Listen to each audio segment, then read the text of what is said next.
Hi, how you doing? I just wanted to jump on for a few minutes and talk about something that came up recently in one of my coaching sessions.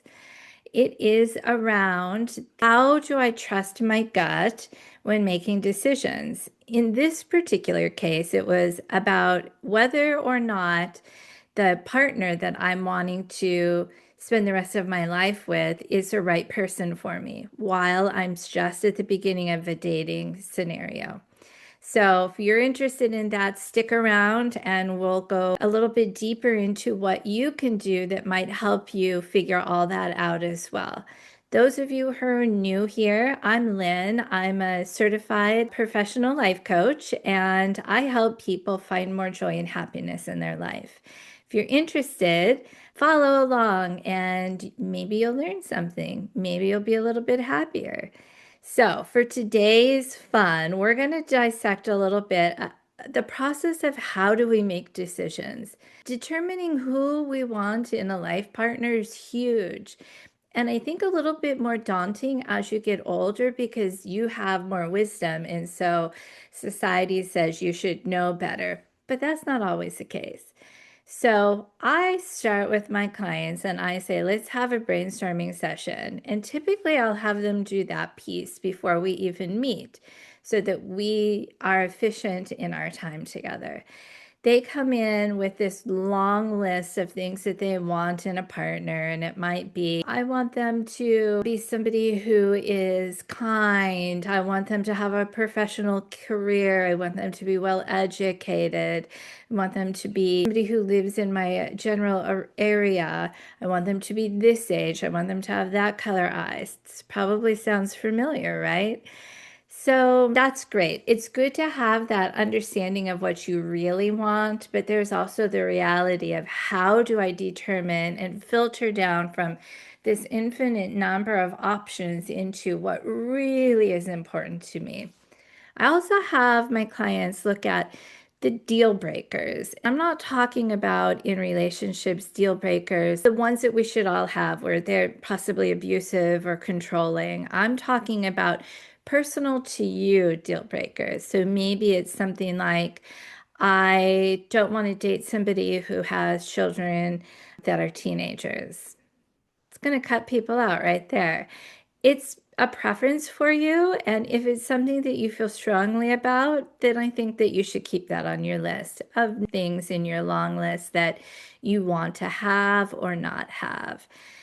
So you come into your coaching session and you have this list. Sometimes they can be very extensive, and it's all about future crafting, what you envision your life looking like. And what happens is if you are taking that list of, say, we'll say maybe 20 things on it, and trying to filter through the dating world, that's going to be really overwhelming really quickly. And you're going to get confused about what truly is a top level need, want, and desire versus something that is, I prefer blue eyes over brown eyes. But people have those things on their list. So, what I like to do is dig a little bit into the why. Why is this particular thing on your list? See if there's any buckets that things can get put into together. Sometimes it'll say, I want somebody who makes me laugh, and also somebody who has a great sense of humor. Same thing, said a different way. So you can consolidate those. The goal is to get down to a list of 3 out of the list of 25 that you started with. Typically, we spend some time talking about values at that point. Values are something that are our guideposts for our life.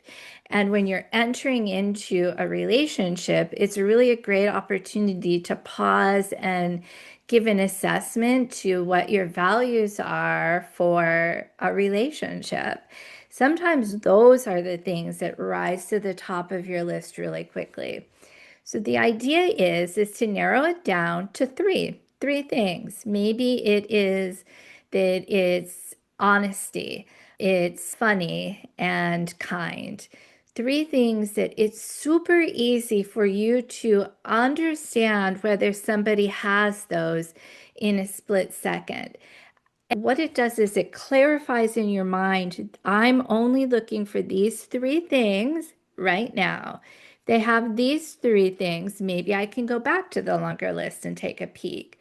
But right now I'm looking for three things. Your brain has a hard time holding on to far more than that, unless it's something like your telephone number because you've repeated it so many times, or there is some sort of a sing-song that goes along with it. So in this exercise, knowing what the three things are, you'll pick up on it really quickly. And there's an element of, if those are the three most important things for you, that's the energy you're going to be looking at, possibly a dating profile or sitting down for coffee with somebody. And that's what you're looking for. So you're looking at it from the positive standpoint, meaning I'm checking to see if this person checks off these three things, meaning they're kind, they're funny, and they're honest. And if they do, that's also energy you're putting out into that moment. The energy that you put out is oftentimes the lens that you see the world through. So if you're feeling overwhelmed and you're unsure how to make a big decision, sometimes you can apply this exact thing. Start out with that future casting. What does it look like if I am in a relationship? What do I want it to feel like? And in that moment, scale the list back down to the three most important things and see if it does anything for you. All right, so I hope you have a great day. And if you would like me to do this again with how I walk somebody through it in the career world, making a choice about how to pick a job, or other life decisions, leave me a comment and let me know. All right, have a good day. Bye.